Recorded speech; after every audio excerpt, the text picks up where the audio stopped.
it's Katie Delen, your host for our own talk show.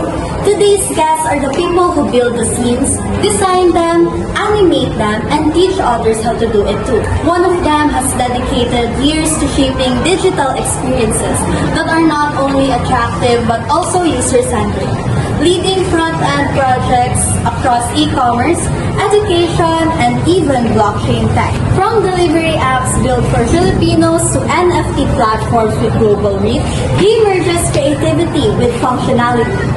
On top of that, he's an agile project manager, an educator, and a mentor, developing industry-ready curricula and guiding students in tech, innovation, and design thinking. The other guest is a master of multimedia, armed with a master's degree in computer graphics and animation, and years of experience teaching and creating. His work as a graphic designer, video editor, and consultant for multiple production houses.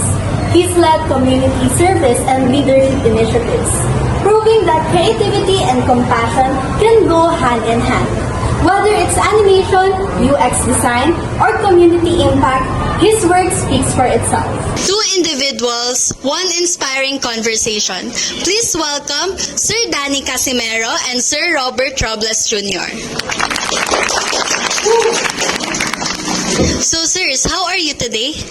We are good, actually. Yeah, we are good. As sabi ni Sir Red. So, what made you choose information technology? I choose information technology kasi by that time, ang uso is nursing and then engineering.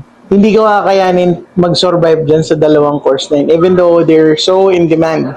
Now, ang next option is si information technology. Kasi ang daing dala kong skills doon, MS Office. Engineer ako dati. Then, nag-stop ako. Tapos, na-introduce ako sa hardware servicing sa computer. Naging curious kung bakit ganito nangyayari sa computer. Pinursu.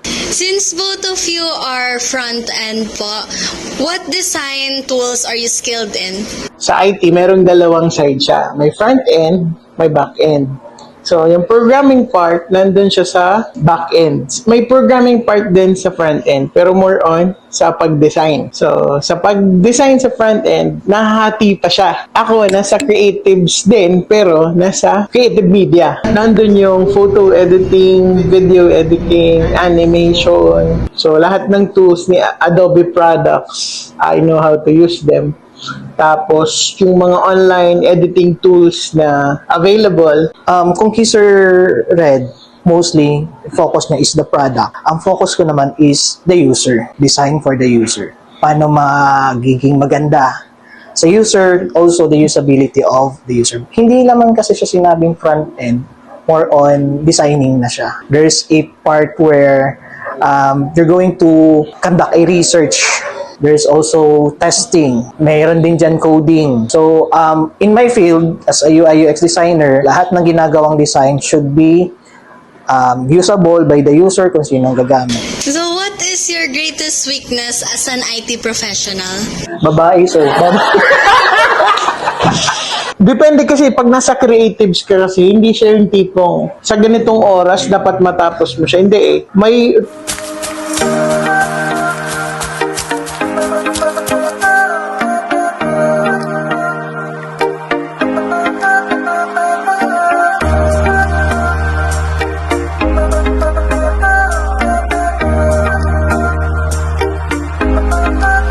so refreshing. Buy now for 15 pesos. may time na 2 hours or 15 minutes tapos mo na yung dapat mong gawin. May time na 1 week wala pa rin. So may tinatawag na mood setting. Pag nandun na yung idea, tapos biglang, uy, may nagkalabit sa ano na nga nito? Something ganun. May isa pa kaming problema. Ito yung pinaka-dinadala ng lahat ng estudyante. Ang tinatawag na procrastination. Yes! Time management din. So, since we're talking about weaknesses, what are common mistakes did you made and how did you handle it? Yung pinipilit ko yung design na gusto ko. Walang collaboration from the real end user. Early days, ang mistakes ko is tanggap lang ako ng clients kahit hindi ko na kaya lahat. So, ang problema doon, nako-compromise yung quality. How do you display teamwork qualities? Jamming sa labas with with an alak. You need to know your team first before you work on a certain project.